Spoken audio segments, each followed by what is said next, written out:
বন্দে মাতরমটি সেটি কিন্তু সম্পূর্ণ সুরের চাবিকাঠি ভেঙে, যেই ঘরানা ভেঙে একদম অন্য লয়ে, অন্য তালে, অন্য রাগের ওপর অনেকটাই চেঞ্জ হয়ে কিন্তু যেই গান আমরা শুনতে পাই সেটি হলো লতা মঙ্গেশকরের কণ্ঠে 1952 সালে আনন্দমঠ একটি সিনেমাতে, যেটি কম্পোজিশন পুরোটাই করেছিলেন গানটি হেমন্ত মুখোপাধ্যায়। হেমন্ত মুখোপাধ্যায়ের যে সিনেমা আনন্দমঠ চলচ্চিত্রে আমরা কিন্তু সেই গানটি পেলাম। সেই গানটি লতা মঙ্গেশকরের কণ্ঠে, যেটি আমরা সব জায়গায় এখন শুনতে পাই। সেই তীরের মতন যে তীক্ষ্ণ আওয়াজে সেই গান কিন্তু আমাদের আদৌ হৃদয় মননে প্রাণে কিন্তু সেই গান বেজে ওঠে সবসময়। 15ই আগস্ট আসলেই, স্বাধীনতা দিবসে আসলেই সেই গান কিন্তু আমরা লতাজির গাওয়া, লতা মঙ্গেশকরের কণ্ঠে শুনতে পাই।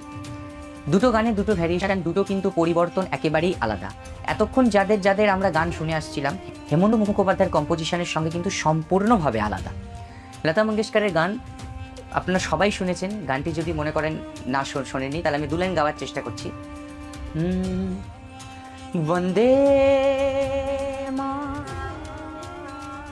মাতরম, বন্দে মাতরম, বন্দে মাতরম, বন্দে মাতরম।